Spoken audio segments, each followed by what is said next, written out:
if you allow me today,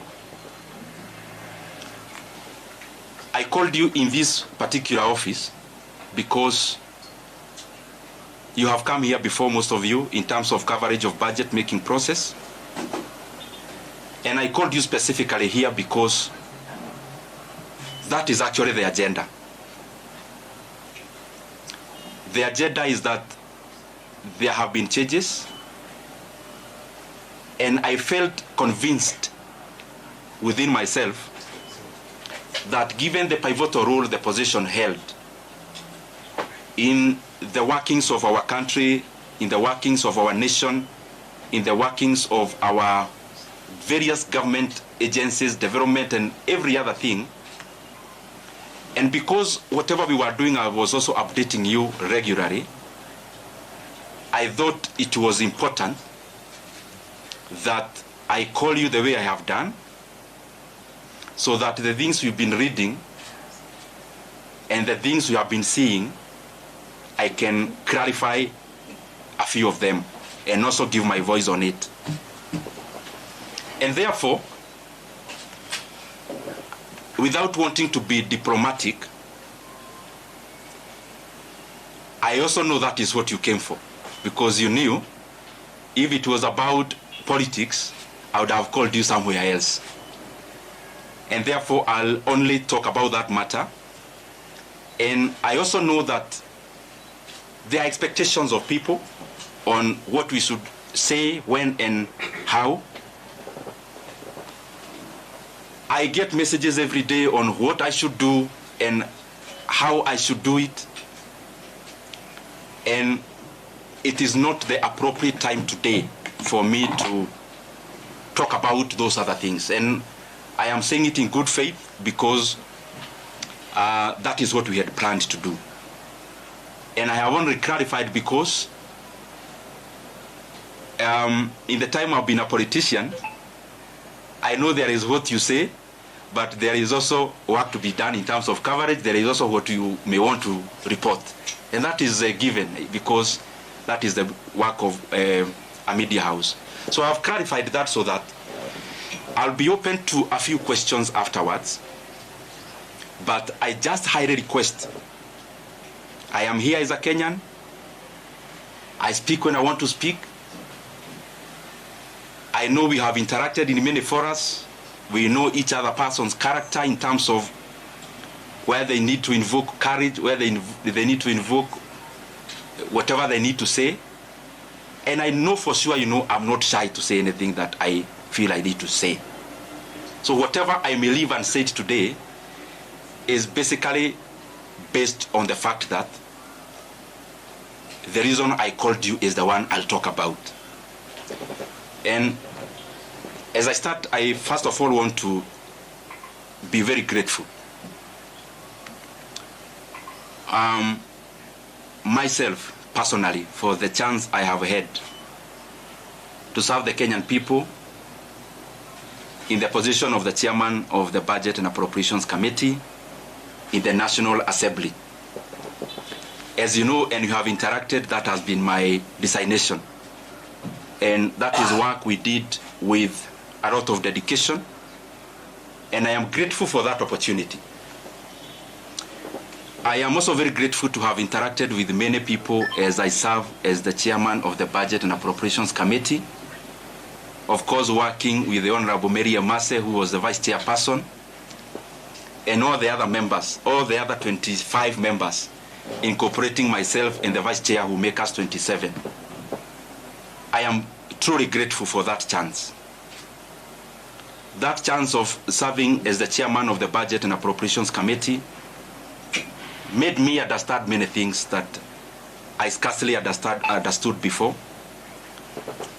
It made me know the workings of government in terms of its levels, its arms, departments and agencies of government, and how they work.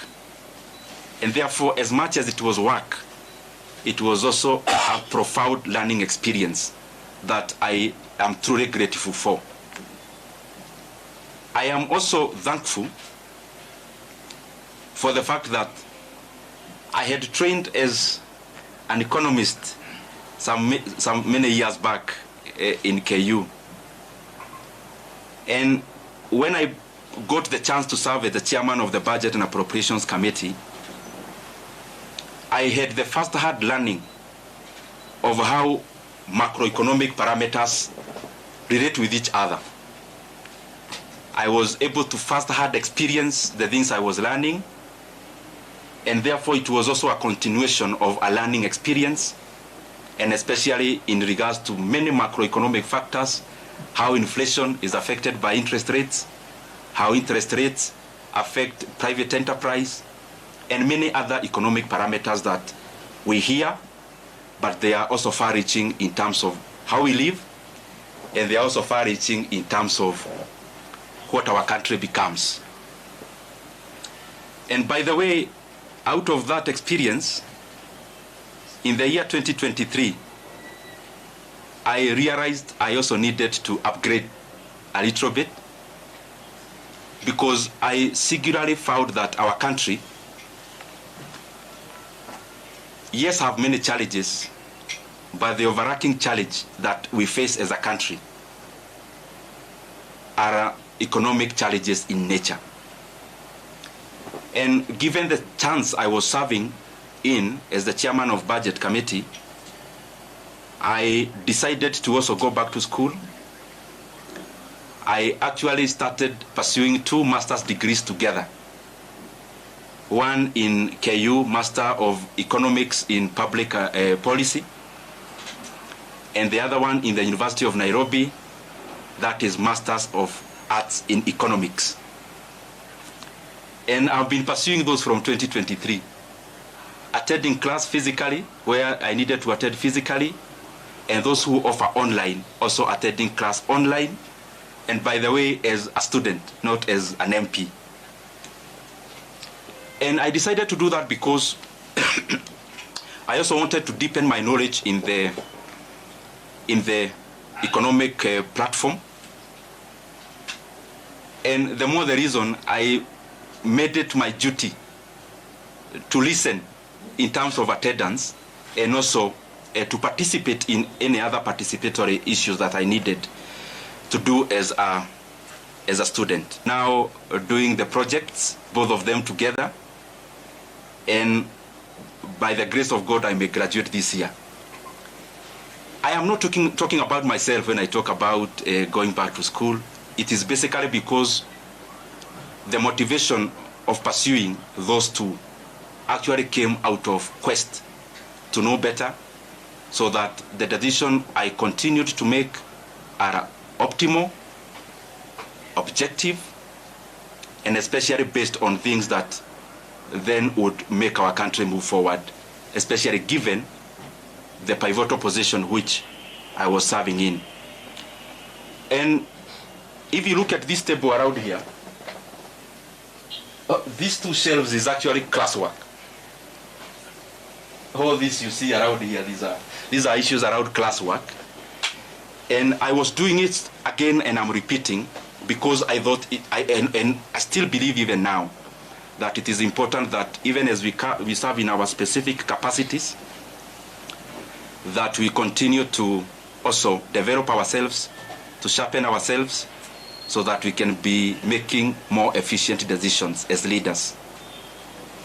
So in a nutshell, I have been very, very, I should be very grateful, and I have been very honored by the Kenyan people to have served in that capacity, and especially when our country really needed us to do what we needed to do.